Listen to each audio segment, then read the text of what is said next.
For years, game developers have tried to make a perfect game. A game that will be fun all the way through, from start to finish. And some games achieve that 10 out of 10, that 5 out of 5, that game of the year score. But can a game even be perfect? Well, if we understand perfect as a game without flaws, then there is no such thing. Every game has some flaws and can always be better. That doesn't mean that a game can't get a perfect score, because that magic 10 out of 10 has to be achievable. The Last of Us is one of these beloved games that got a lot of praise from the whole gaming community. But why? Well, of course, games are good because of their gameplay, right? Well, not in this case. Actually, gameplay is the weakest point of The Last of Us. So why is it so good? That's because of its incredibly immersive story and how it's told. There are a lot of ways to tell the story in a video game, and how they did it in The Last of Us is just incredible. This level of motion capture and voice acting is just something that we've never seen before.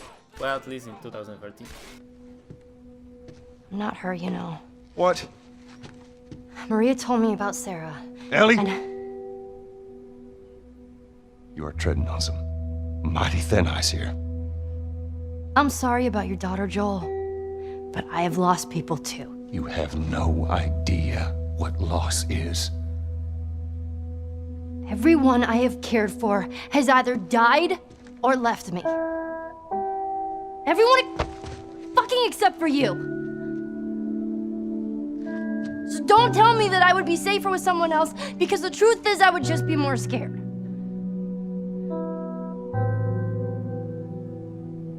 You're right. You're not my daughter.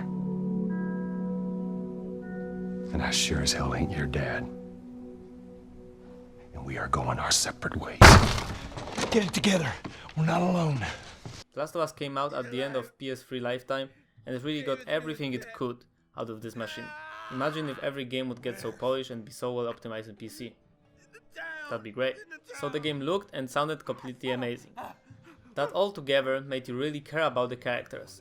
We were wondering all the time what is going to happen to them. It really was something different than a video game. It showed really heartbreaking father-like-daughter relationship and showed us that they would do anything just not to lose each other. Especially Joel, because he just can't afford to lose someone again. So the video game aspect of it was mostly a filler and something that would make a game a little longer, because we mostly cared what's going to happen to our Joel and Ellie, instead of wondering what bad guy or zombie we are going to kill next. Yeah, it was fun at some points, but it got repetitive pretty fast. And because of lack of any memorable gameplay or mechanics in game, it's not replayable at all. You just play it for 14 hours and that's it. It had a multiplayer mode that I actually enjoyed a lot, but they seem to be walking out of it in the second part, at least for now. You can replay games like Doom all the time and it will still be fun.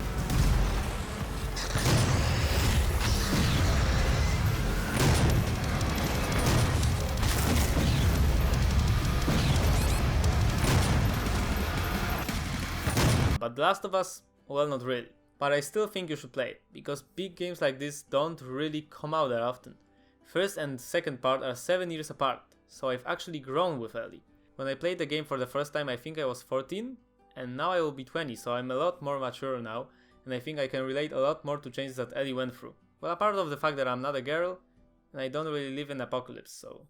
The first part was really all about really strong connection between our two main characters, Joel and Ellie.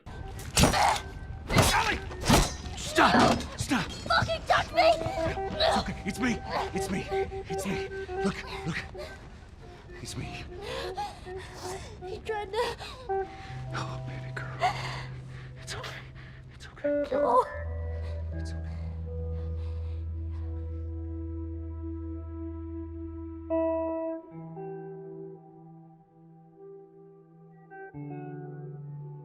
And about their adventure in this apocalyptic world. I'm not sure how I feel about the second part slightly going out of it and showing us mostly Ellie, but knowing Naughty Dog I really don't need to worry about the story. I just hope they make gameplay a little bit more engaging and intense. In the trailer it looked really good.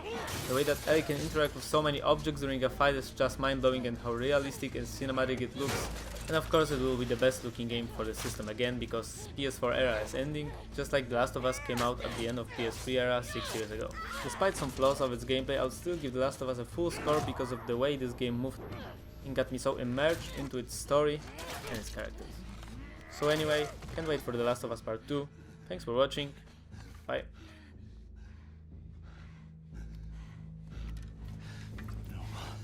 This is a sacrifice, Lana. For you.